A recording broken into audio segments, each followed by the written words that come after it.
हाँ,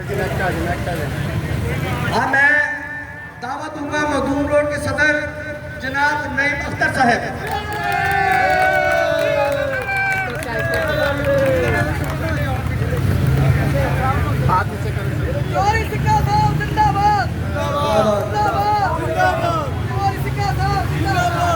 general secretary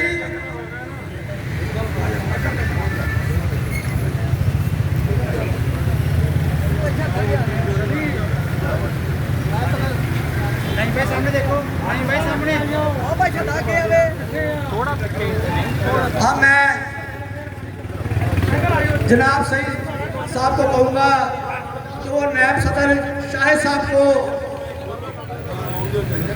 general secretary साहब से इस्तमाम हूँ कि वो नायब सदर शाहिद साहब को सामने देखिए तो देखा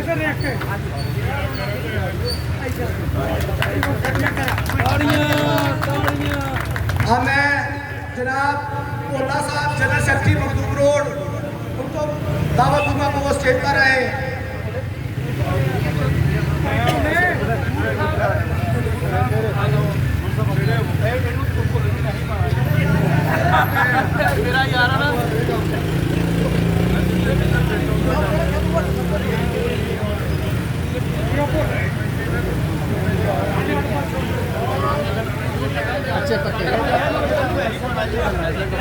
आजा आजा बस। हाँ, मैं इंडोर हो गया हुआ है, लाइट हो गई हुई है।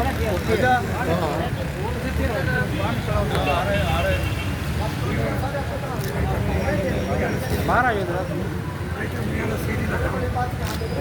ये कौन है?